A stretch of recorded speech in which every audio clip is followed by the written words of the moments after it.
ओम श्री साईनाथाय नमः। बहुत लोग पूछते हैं कि कर्म तो हमने इतने अच्छे किए हैं, हमें तो याद तक नहीं है कि हमने कौन सा कर्म खराब किया है, फिर भी हमारी किस्मत में दुख। और कुछ लोगों का कहना है कि हमें तो बाबा मिल गए, हम तो बाबा को मानते हैं, क्या बाबा के रहते भी कोई दुख हो सकता है? नहीं, बाबा के आने से दुख खत्म होते हैं, क्योंकि बाबा हमें एक अच्छी राह दिखाते हैं। और दूसरी बात कि जब आप बाबा पर कुछ बात कहते हो, बाबा की सुनते हो, तो एक बात हमेशा ध्यान में रखना, एक बार बैठकर ये सोचना कि क्या आप बाबा की सारी बातें मानते हो। कभी भी आपको ऐसा लगे ना कि बाबा नहीं सुन रहे हैं, तो अपने आप किसी से पूछने की ज़रूरत नहीं है, कभी बैठकर ये सोचना कि क्या हम देवा की सारी बातों को मानकर चलते हैं। अगर आप सारी बातें मानते होगे तो ऐसा हो नहीं सकता कि बाबा आपके लिए कुछ ना करते हैं, क्योंकि वो देने में कभी कमी नहीं रखता।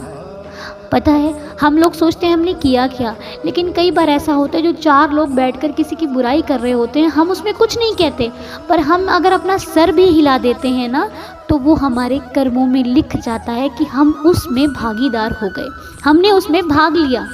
तो इसलिए जब भी कई बार हम लोग कुछ लोग कहते हैं ना कि मुझे ये नहीं खाना, इससे मुझे प्रॉब्लम हो जाएगी, ये मुझे खाना नहीं है, इससे मुझे दिक्कत हो जाती है, मेरी बॉडी में प्रॉब्लम हो जाती है, इन्फेक्शन हो जाता है। इसी तरह जब हम किसी की बुराई करते हैं, सुनते हैं, तो वो हमारे कर्मों का लेखा जोखा भगवान हमें देता है, और फिर वो हमें दुख के रूप में भोगना पड़ता है।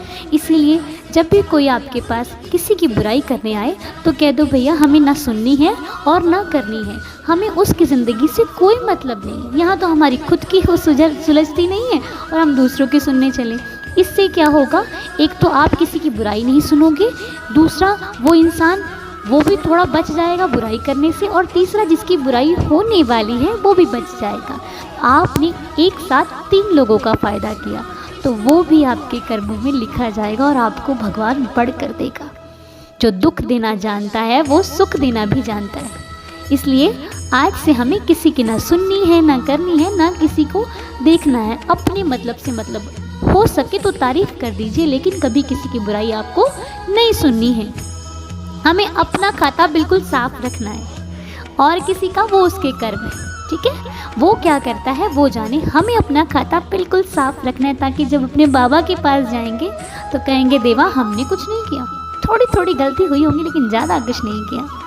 इसी के साथ आपसे आज्ञा लेती हूँ। साईं शुभ रात्रि। ओम साई राम।